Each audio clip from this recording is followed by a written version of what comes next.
하나님 말씀 민수기 17장 12절에서 13절 말씀을 함께 읽도록 하겠습니다. 구약 성경 225쪽입니다. 이스라엘 자손이 모세에게 말하여 가로되 보소서 우리는 죽게 되었나이다. 망하게 되었나이다. 다 망하게 되었나이다. 가까이 나아가는 자 곧 여호와의 성막에 가까이 나아가는 자마다 다 죽사오니 우리가 다 망하여야 하리까. 아멘. 오늘 본문은 그 앞에 있는 그 사건과 연결해 보면 뭔가 앞뒤가 안 맞다는 그런 느낌을 받게 됩니다. 여호와 하나님께서 아론의 지팡이를 정거궤 앞에 도로 가져다가 그곳에서 간직하게 명하셨죠. 그렇게 하신 이유는 대적하는 자에 대한 이 표징, 기호가 되게 하여서 이스라엘 백성들이 여호와께 원망을 그치고 죽지 않게 하기 위해서 그렇게 하셨거든요. 그런데 이 명하신 대로, 여호와께서 명하신 대로 모세가 아론의 상난 지팡이를 정거궤 앞에 가져다 둔 이후 곧장 이스라엘 자손들이 모세에게 말을 하죠. 물론 우리가 읽는 이 본문에는 그냥 말을 했다 이렇게 기록되어 있지만 여러분들이 읽기에 이 느낌이 어떻습니까? 한번 읽어볼까요? 모세에게 말하되 가로되 보소서 우리는 죽게 되었나이다. 망하게 되었나이다. 다 망하게 되었나이다. 가까이 나아가는 자 곧 여호와의 성막에 가까이 나아가는 자마다 다 죽사오니 우리가 다 망하여야 하리까. 이게 원망입니까 아닙니까? 지금 이들이 이렇게 말하는 이유는 살고 싶다는 건데, 이들이 지금 왜 이런 말을 하는가? 그 이유를 알아야 되겠죠. 지금 이들은 이 성막에는 이 아론의 집만 들어갈 수 있죠. 봉사를 하게 되어 있습니다. 이 부분에 대해서 이스라엘 자손들이 어떻게 과하게 해석을 하느냐라고 할 때, 자신들은 더 이상 이 성막에 들어갈 수 없다라고 해석을 하는 거예요.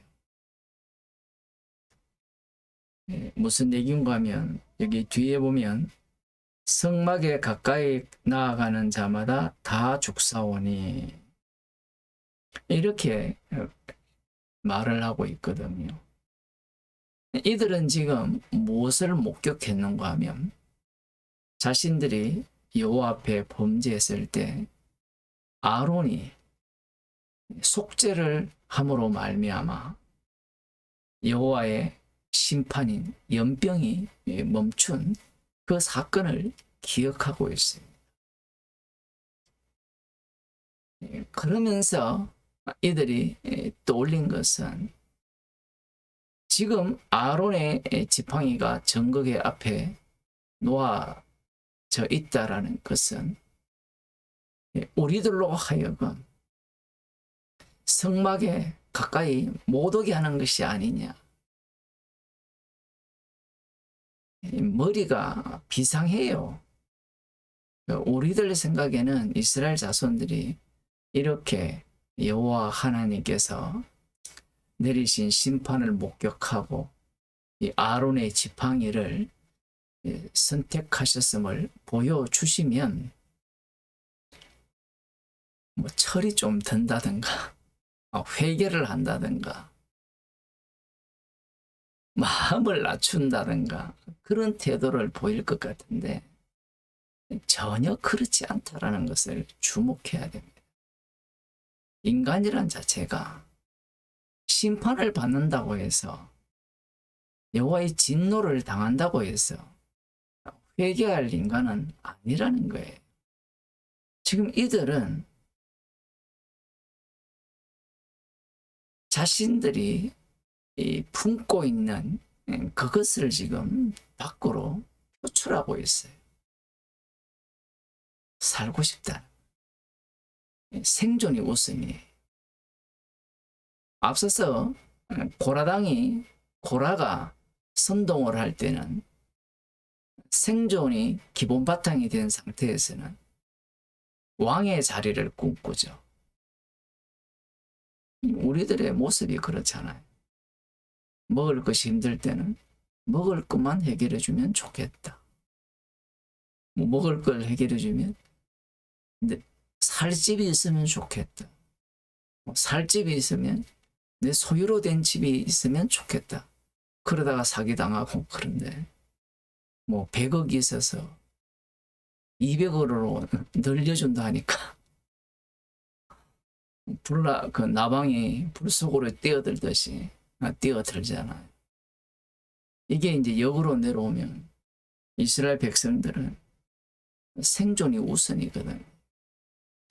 이 아론이 속죄를 드림으로 말미암아 여호와의 진노가 멈추는 것을 목격함과 동시에 이들은 제사법을 떠올렸던 겁니다. 참 신기하죠. 민수기 17장까지 오기까지 물론 앞서서 제사를 드렸지만 그것들이 이들에게는 그렇게 중요했는가 이렇게 들여다보면 중요하지 않았죠. 그런데 지금은 이 제사법이 굉장히 중요하게 된 겁니다. 왜냐하면 이 자신들이 범죄했을 때 대제사장 아론이 속죄를 했잖아요. 그때 심판이 멈추었다라는 겁니다. 그러면 만일에 자기들이 성막으로 가까이 갈 수 없다면 어떤 사태가 벌어질 거냐? 죽어야 되고 망해야 된다는 겁니다. 지금 표현이 한번 보세요. 12절 13절을 떼어놓고 보시지 말고 연결해 보면, 보소서 우리는 죽게 되었나이다. 망하게 되었나이다. 다 망하게 되었나이다. 다 죽사오니 4번, 5번 반복해서 그 이야기를. 이스라엘 백성들은 살아야 되겠다는 거. 여기에 모든 관심이 집중되어 있습니다. 왜냐하면 죽음의 그 두려움 앞에서는 생존이 중요하거든요. 그럴 때 이들이 지금 외치는 이것이 기도가 되는 거예요. 출애굽을 할 때 이스라엘 백성들이 고역으로 인하여서 그 고역이 여호와께 상달다라고 하잖아요. 그 부르짖음이 이런 부르짖음이에요. 표현을 하면 그들의 부르짖음은 엉터리인데 여호와께서는 언약을 기억하사 4대 만에 돌아오리라 하셨으니까, 물론 여호와께서는 이 광야 40년 연수를 계산해서 모세와 아론을 보내신 거예요. 이들이 지금 이렇게 기도하고 요청하는 근거가 레위기 4장을 한번 보겠습니다.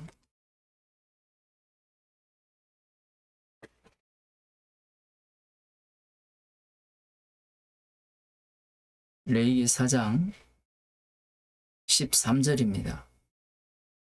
만일 이스라엘 온 회중이 여호와의 검령 중 하나라도 그릇 범하여 허물이 있으나 스스로 깨닫지 못하다가 그 범한 죄를 깨달으면 회중은 수송아지를 속죄제로 드릴지니 그것을 회막 앞으로 끌어다가 회중의 장로들이 여호와 앞에서 그 수송아지 머리에 안수하고 그것을 여호와 앞에서 잡을 것이요 기름 부음을 받은 제사장은 그 수송아지 피를 가지고 회막에 들어가서 그 제사장이 손가락으로 그 피를 찍어 여호와 앞 장 앞에 7번 뿌릴 것이며 또 그 피로 회막 안 여호와 앞에 있는 단불에 바르고 그 피 전부는 회막문 앞 번제단 밑에 쏟을 것이며 그 기름은 다 취하여 단 위에 불사르되 그 송아지를 속죄제의 수송아지에게 한 것 같이 할지며 제사장이 그것으로 회중을 위하여 속죄한즉 그들이 사함을 얻으리라.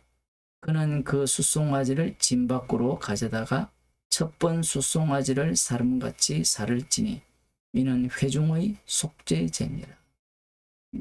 레위기 4장은 속죄제에 대한 이 규례가 나오는데 이 회중이 범자였을 때 그 죄를 깨닫게 되면 장로들이 여호와 앞에 수송아지를 끌어다가 회막 앞으로 끌고 가죠. 거기서 안수하고 그들이 직접 피를 흘려 잡습니다. 지금 이스라엘 백성들이 우리가 죽겠나이다. 망하게 되었습니다. 다 망하게 되었습니다. 회막에 가까이 나아가는 자는 다 죽사오니 우리가 망하여야 하리까. 이들 머릿속에는 지금 자신들이 죄를 범하였을 때 회막에 가서 속죄제를 드려야 죄가 용서되어서 망하지 않을 것인데 지금 하나님의 조치에 대해서 이들은 과하게 반응을 하는 겁니다. 일종의 협박이에요.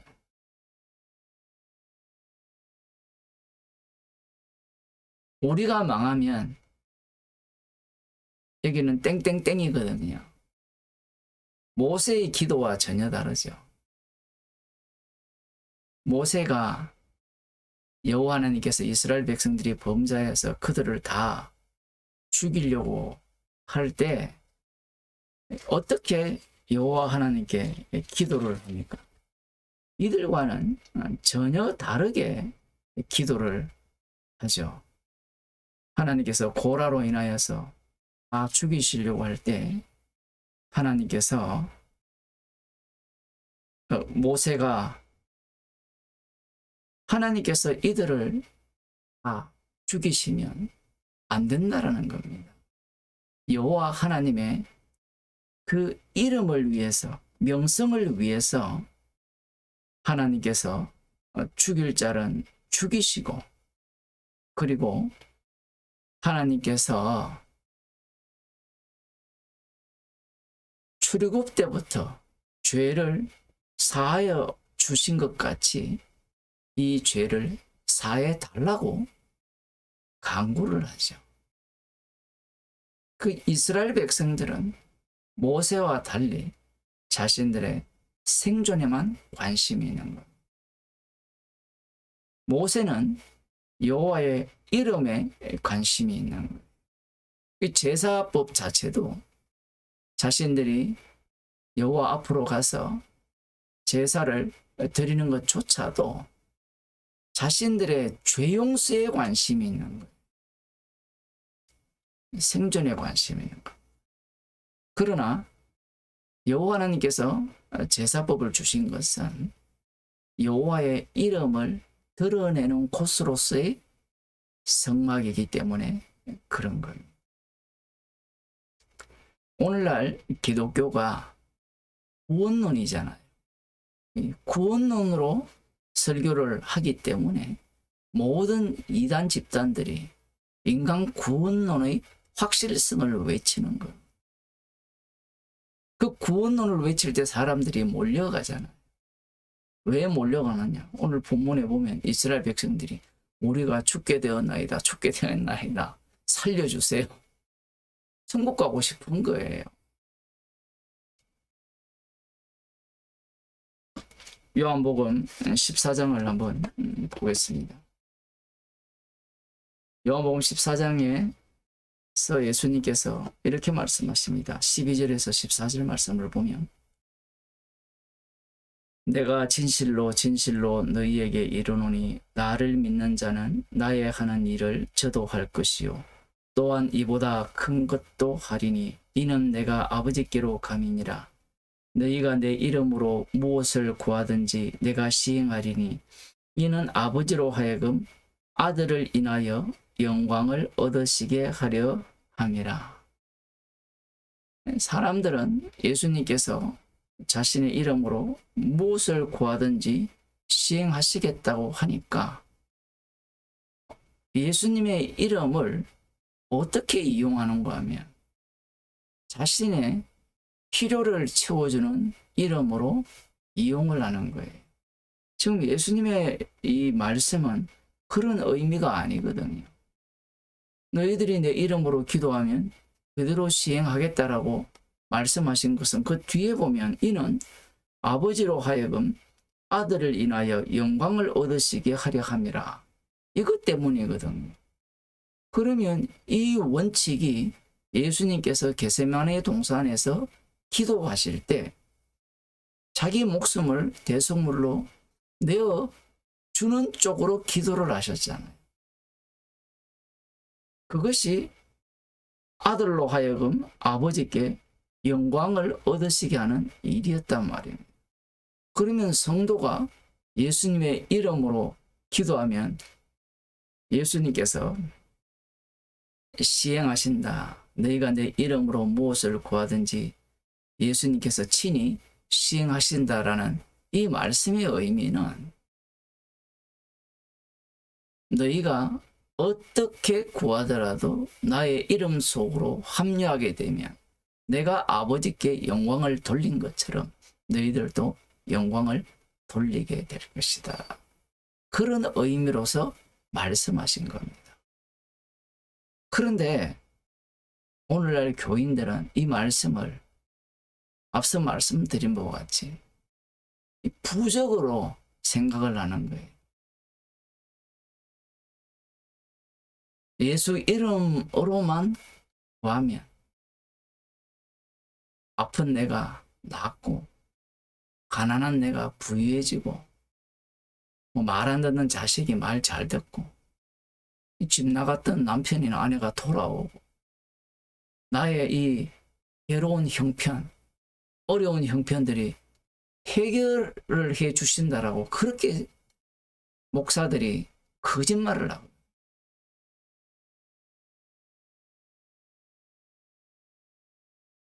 그렇게 기도하니까 들어주더라. 들어주죠. 악마가 그걸 들어주잖아요. 네가 진짜 하나님의 아들이면 내 소원을 들어달라는 거잖아. 인간의 필요를 채워 준다면 하나님의 아들로 인정하겠다는 거. 그런데 예수님께서는 십자가에 달려 죽으셨을 때, 십자가에 달리셨을 때 인간들이 조롱하고 비웃잖아요. 네가 하나님의 아들이면 너도 구원하고 우리도 구원하라는 겁니다. 예수님의 이름이 십자가에 못 박히신 이름이거든요. 그분이 주가 되셨어요. 그러면 그 예수님의 이름으로 기도를 할 때는 반드시 십자가를 통과시켜버립니다. 통과시킨다면 또 오해를 하니까 십자가 속으로 몰아넣어요.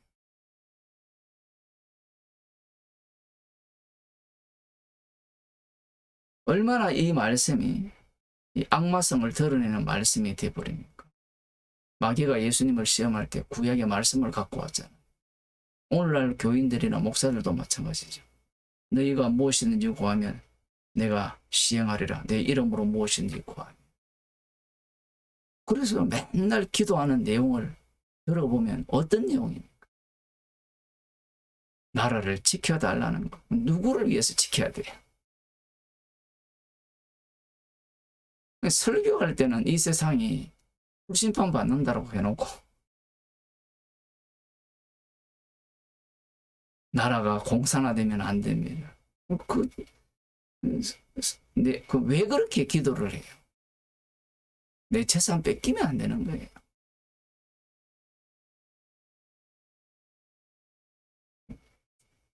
살아도 주를 위해 살고 죽어도 주를 위해 사는 게 성도인데 그런 말씀은 어떻게 또 바뀌어버립니까? 그렇게 살면 저에게 어떤 걸 주시겠습니까? 예수 이름으로 기도하면 제가 필요한 걸 채워주시겠죠.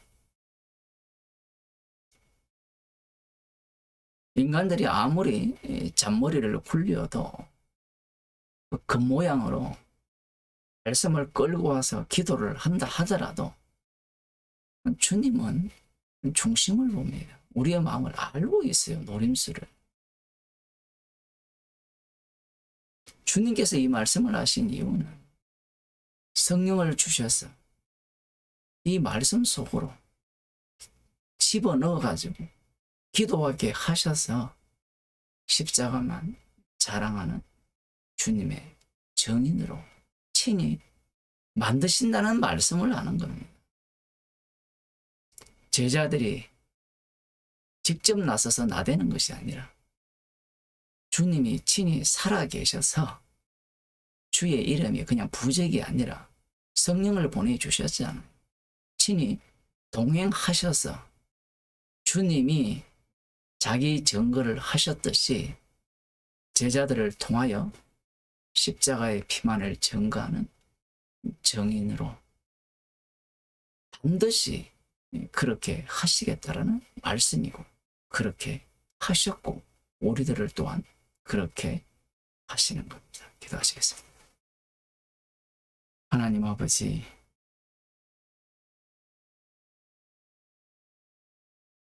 살고자 하는 욕망이 강하고 내가 평안하기를 소원하기에 내가 만든 우상을 찾듯이 예수 이름으로 기도하는 그러한 죄인들을 불러서 우리의 악마성과 우상성을 예수의 이름 안에 몰아넣으셔서 십자가의 증인으로 저희들을 삼아주심을 감사드립니다. 주님께서 지금도 친히 살아 계셔서 저희들과 동행하시기에 저희들을 이 말씀이 이루어지는 현장으로 인도하심을 저희들이 믿고 감사하는 주의 백성이 되게 하여 주옵소서. 예수님 이름으로 기도드리옵나이다.